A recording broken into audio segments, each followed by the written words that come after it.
ಈ ಒಂದು ಪದ ನಮ್ಮ ಜೀವನನ್ನೇ ಕಂಟ್ರೋಲ್ ಮಾಡ್ತಾ ಇದೆ. ನಾವು ಎದ್ದೊಡನೆ ಯೋಚಿಸುವುದು ಹಣ, ನಾವು ಕೆಲಸ ಮಾಡೋದು ಹಣಕ್ಕಾಗಿ, ನಾವು ಓದೋದು ಹಣಕ್ಕಾಗಿ. ಆದರೆ ಒಂದು ಪ್ರಶ್ನೆ, ನಾವು ಬದುಕೋದು ಹಣಕ್ಕಾಗಿಯಾ ಇಲ್ಲ ಹಣ ನಮ್ಮ ಬದುಕಿಗಾಗಿಯಾ?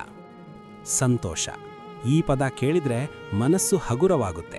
ಆದರೆ ಇವತ್ತಿನ ಕಾಲದಲ್ಲಿ ಜನರು ಸಂತೋಷಕ್ಕಿಂತ ಹಣಕ್ಕೆ ಹೆಚ್ಚು ಇಂಪಾರ್ಟೆನ್ಸ್ ಕೊಡ್ತಾರೆ.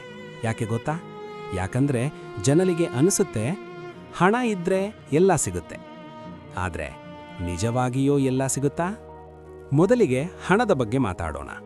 ಹಣ ತುಂಬಾ ಇಂಪಾರ್ಟೆಂಟ್, ಅದನ್ನು ಯಾರೂ ಡಿನೈ ಮಾಡೋಕ್ಕಾಗೋದಿಲ್ಲ. ಹಣ ಇಲ್ದ್ರೆ ಬೇಸಿಕ್ ನೀಡ್ಸ್ ಕೂಡ ಕಷ್ಟ.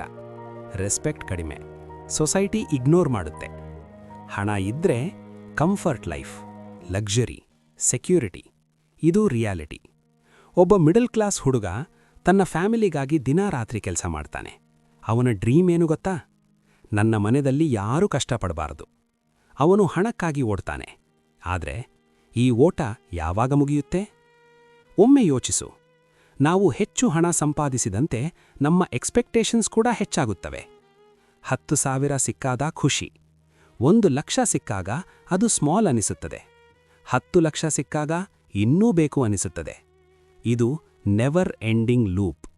ಹಣ ಸಮಸ್ಯೆಯಲ್ಲ, ಆದರೆ ಹಣದ ಮೇಲೆ ಅತಿಯಾದ ಆಸೆ ಸಮಸ್ಯೆ.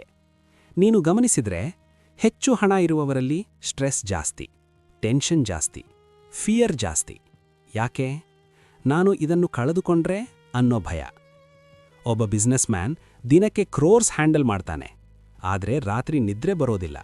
ಯಾಕಂದ್ರೆ mind always running. Next deal, next profit, next loss. ಇದನ್ನೇ ಲೈಫ್ ಅಂಟ. ಈಗ ಸಂತೋಷದ ಬಗ್ಗೆ ಮಾತಾಡೋಣ. ಸಂತೋಷ ಸಿಂಪಲ್ ಆಗಿರುತ್ತೆ. ಅದು ಮನಿ ಅಲ್ಲ, ಅದು ಸ್ಟೇಟಸ್ ಅಲ್ಲ, ಅದು ಫೀಲಿಂಗ್. ಒಬ್ಬ ರೈತ, ಸಣ್ಣ ಮನೆ, ಸಿಂಪಲ್ ಲೈಫ್. ಆದರೆ ಅವನು ಫ್ಯಾಮಿಲಿ ಜೊತೆ ಊಟ ಮಾಡ್ತಾನೆ, ನಗ್ತಾನೆ, ಶಾಂತಿಯಿಂದ ನಿದ್ರೆ ಮಾಡ್ತಾನೆ. ಅವನು ರಿಚ್ ಅಲ್ಲ, ಆದರೆ ಹ್ಯಾಪಿ.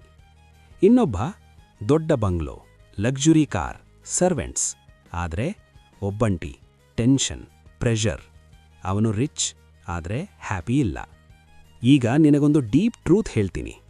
ಹಣ ಜೀವನವನ್ನು ಈಸಿ ಮಾಡುತ್ತದೆ, ಸಂತೋಷ ಜೀವನವನ್ನು ಮೀನಿಂಗ್ಫುಲ್ ಮಾಡುತ್ತದೆ. ಹಣ ಇದ್ರೆ ನೀನು ಬದುಕಬಹುದು, ಆದರೆ ಸಂತೋಷ ಇದ್ರೆ ಮಾತ್ರ ನೀನು ಜೀವನ ಎಂಜಾಯ್ ಮಾಡಬಹುದು. Money equals survival, happiness equals life. ನೀನು ಎಷ್ಟು ಹಣ ಅರ್ನ್ ಮಾಡಿದ್ರೂ ಕೊನೆಯಲ್ಲಿ ನಿನಗೆ ಬೇಕಾಗೋದು ಏನು ಗೊತ್ತಾ? ಪೀಸ್, ಮೈಂಡ್ ಕಾಮ್ ಆಗಿರೋದು, ಗಿಲ್ಟ್ ಇಲ್ಲದ ಜೀವನ. ಹಣ ಬೇಕು, ಅದು ತಪ್ಪಲ್ಲ.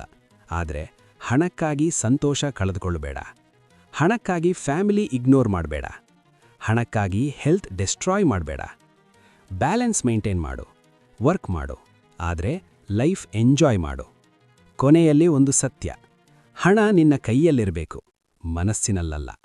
ಸಂತೋಷ ನಿನ್ನ ಮನಸ್ಸಿನಲ್ಲಿರಬೇಕು, ಹೊರಗಲ್ಲ. ಹಣ ಬರುತ್ತದೆ ಹೋಗುತ್ತದೆ, ಸಂತೋಷ ಮಾತ್ರ ಉಳಿಯುತ್ತದೆ. ಹಣ ನಿನ್ನನ್ನು ದದ್ದವನಾಗಿ ಮಾಡಬಹುದು, ಸಂತೋಷ ನಿನ್ನನ್ನು ಒಳ್ಳೆಯವನಾಗಿ ಮಾಡುತ್ತದೆ. ಯಾವುದು ಚೂಸ್ ಮಾಡ್ತೀಯಾ?